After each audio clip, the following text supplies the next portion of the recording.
స్థానిక మండల పరిషత్ కార్యాలయంలో జరిగిన ప్రజా దర్బార్ కార్యక్రమంలో Darsi TDP incharge doctor Gottipati Lakshmi అధికారులతో కలిసి పాల్గొని ప్రజల నుండి వినతులు స్వీకరించారు.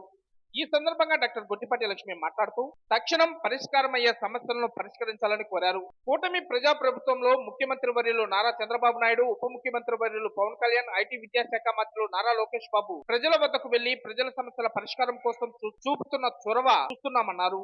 అదే స్ఫూర్తితో అధికారులు కూడా మన కూటమి ప్రభుత్వానికి చెడ్డ పేరు రాకుండా ప్రజలకు జవాబుదారీగా ప్రతి చిన్న సమస్యను పరిష్కరించే విధంగా పరిష్కారం జరగకపోతే ఎందుకు జరగడం లేదో కూడా ప్రజలకు వివరించాలని ఆమె కోరారు. ముఖ్యంగా వేసవి సమీపిస్తున్న పరిస్థితుల్లో తాగునీటి ఎద్దడికి ఎలాంటి ఇబ్బందులు లేకుండా గ్రామాలలో దర్శిపట్నంలో ఆర్డబ్ల్యూఎస్ అధికారులు మరియు మున్సిపల్ అధికారులు అప్రమత్తంగా ఉండి ఎప్పటికప్పుడు సమీక్షించాలని, తాగునీటి సమస్య తలెత్తకుండా యుద్ధ ప్రాతిపదికన చర్యలు తీసుకోవాలని ఆమె కోరారు. అవసరమైతే అత్యవసర నిధుల కింద జిల్లా కలెక్టర్ తో కూడా మాట్లాడి తాగునీటి ఎద్దడికి అవసరమైన నిధులు మంజూరు చేయించడం జరుగుతుందని ఆమె హామీ ఇచ్చారు. అదే విధంగా రెవెన్యూ సమస్యల పరిష్కారంలో నిర్లక్ష్యం వహించవద్దని రెవెన్యూ అధికారులను కోరారు. పొలం పాస్బుక్ సర్వేలు తదితర రెవెన్యూ సమస్యలపై నిర్లక్ష్యం వహించవద్దన్నారు. ముఖ్యంగా రెవెన్యూ సమస్యలు ఎక్కువగా ప్రజల నుండి వినతులు వస్తున్నాయన్నారు. అదే విధంగా విద్యుత్ శాఖ అధికారులు కూడా లో వోల్టేజ్ సమస్య, కరెంటు కోత, స్తంభాలు అవసరం, తీగలు వాలి ఉండటం తదితర సమస్యలపై తక్షణమే స్పందించాలన్నారు. నేడు 3వ వార్డులోని ఎస్టీ కాలనీని పర్యటించినప్పుడు కూడా అనేక మంది లో వోల్టేజ్ సమస్య, కరెంటు స్తంభాలపై ఫిర్యాదులు చేశారన్నారు. తక్షణమే విద్యుత్ సమస్యలను పరిష్కరించాలని ఆమె కోరారు.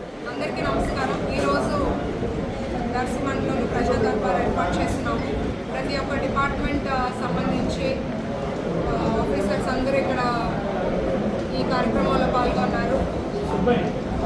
ఈ సందర్భంగా ఏంటంటే ప్రజల నుండి అర్జీలు తీసుకున్నాము. స్పాట్లో అయ్యేవి ఇక్కడే సాల్వ్ చేస్తున్నాం. మిగిలినవన్నీ ఒక నోట్ చేసుకొని పెట్టుకున్నాం. నెక్స్ట్ ప్రజా దర్బార్ టైంకి అంతా ఎంతవరకు సాల్వ్ చేయగలుగుతున్నాం, ఒకవేళ అవ్వకపోతే వాళ్ళకి ఎక్స్ప్లెయిన్ చేస్తున్నాం ఎందుకు అవ్వట్లేదు అనేది, దానికి ఆల్టర్నేట్ ఏంటి అని. ఈ సందర్భంగా నేను అధికారులందరికీ ఒకటే చెప్తున్నాను, ఎంఆర్ఓ గారు మీ పరిధిలో రెవెన్యూ ఇష్యూస్ కానీ, పొజిషన్ సర్టిఫికేట్స్ కానీ ఇమీడియట్గా ఏదైతే ఉన్నాయో అవన్నీ క్లియర్ చేయండి. ప్రజలు మాత్రం ఎక్కువ తిప్పించవద్దు. తొందరగా ప్రాబ్లమ్ సాల్వ్ అయితే ఏంటంటే వాళ్ళకు కూడా గవర్నమెంట్ మీద ఒక నమ్మకం కలుగుతుంది, ఇక్కడ మనకు వర్క్ అవుతుంది ఈ ప్రభుత్వంలో అనేది. అట్లాగే RWS department pipe line connections కొన్ని ఇష్యూస్ ఉన్నాయి.